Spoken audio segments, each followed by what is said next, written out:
नमस्ते दोस्तों, स्वागत है आप सभी का आपके अपने यूट्यूब चैनल पे टू पॉलिटेक्निक पर। दोस्तों, इस वीडियो में आपको बताने वाला हूं कि आपको बिहार पॉलिटेक्निक में एडमिशन करवाने के लिए कौन कौन से डॉक्यूमेंट की ज़रूरत पड़ेगी। तो सबसे पहले दोस्तों मैं आपको बताना चाहता हूं कि आपको अगर अलॉटमेंट लेटर जारी होता है, उसमें आपका कॉलेज और ब्रांच दिया जाता है, तब आपको जिस कॉलेज आपको दिया जाता है उस कॉलेज में जाकर के आपको डॉक्यूमेंट का वेरिफिकेशन करवाना होगा एडमिशन के लिए। तो चलिए इस वीडियो में सारा लिस्ट जानते हैं। तो सबसे पहले दोस्तों आपको तो 10th का सर्टिफिकेट चाहिए। कौन कौन से, तो आप देख सकते हैं एडमिट कार्ड चाहिए आपको, और आपको मार्कशीट का भी वेरिफिकेशन करवाना होगा। और ये सारा डॉक्यूमेंट आपको ओरिजिनल के साथ साथ 3 फोटो कॉपी भी प्रत्येक का ले जाना होगा।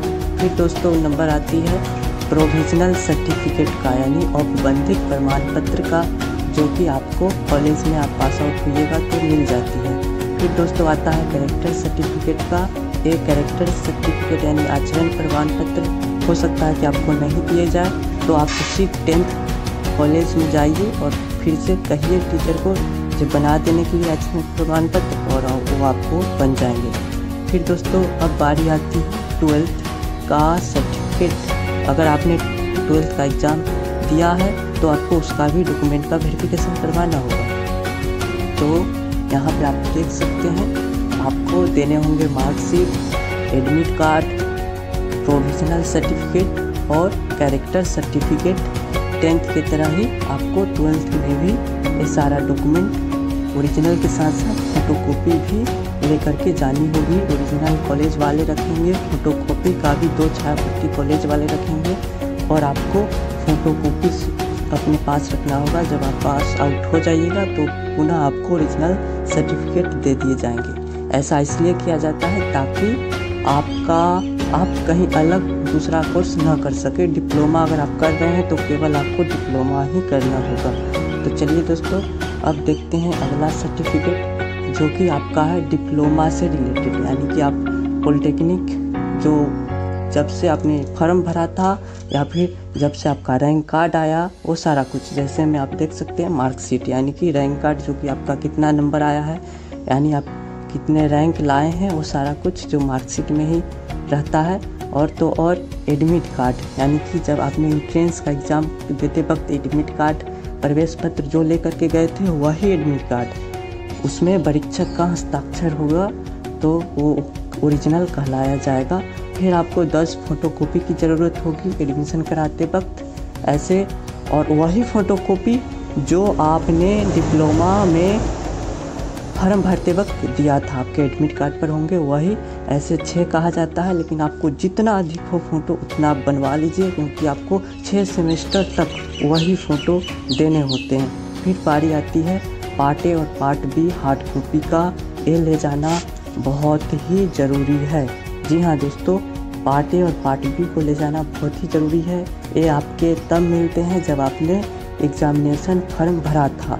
एग्ज़ामिनेशन फॉर्म यानी कि डिप्लोमा एंट्रेंस का जो फॉर्म भरा था उसी वक्त 6 पेजों का शायद आया होगा, उसका भी आपको प्रिंट करवा करके ले जानी होगी। फिर बारी आती है दोस्तों कॉलेज चॉइस फिलिंग लिस्ट, यानी कि अभी आपने कॉलेज चॉइस फिलिंग कुछ दिनों पहले किए होंगे, उसका ही लिस्ट आपको प्रिंट करवा करके ले जानी होगी। और दोस्तों फिर आती है बारी अलॉटमेंट लेटर की। अलॉटमेंट लेटर यानी कि इसी में तो आपको कॉलेज और ब्रांच दिए जाते हैं। इसी अलॉटमेंट ऑर्डर को आपको लेकर के जिस कॉलेज आपका दिया जाता है उस कॉलेज में ही तो डॉक्यूमेंट का वेरिफिकेशन होता है, तो ये ले जानी है। फिर बारी आती है दोस्तों verification slip along with biometric form. जब आपका फर्स्ट काउंसलिंग होगा तो आपको बायोमेट्रिक फॉर्म भी दे दिए जाते हैं ऑफिशियल वेबसाइट पर। आपको पता चल जाएगा और उसे अभी आप डाउनलोड कर सकते हैं। अब दोस्तों बारी आती है अगला सर्टिफिकेट, जिसमें आप देख सकते हैं आपको आधार कार्ड ले जाने होंगे। ये आपका ओरिजिनल नहीं भी हो तो भी काम चलेगा। कास्ट सर्टिफिकेट ओरिजिनल होना चाहिए, यानी कि जाति प्रमाण पत्र। इनकम सर्टिफिकेट भी आपका ओरिजिनल के साथ साथ छाया प्रति भी आप करवा के ले जाइए। और मैं सलाह दूंगा कि सारे डॉक्यूमेंटों का आप 3-3 फोटोकॉपी तो करवा ही लीजिए।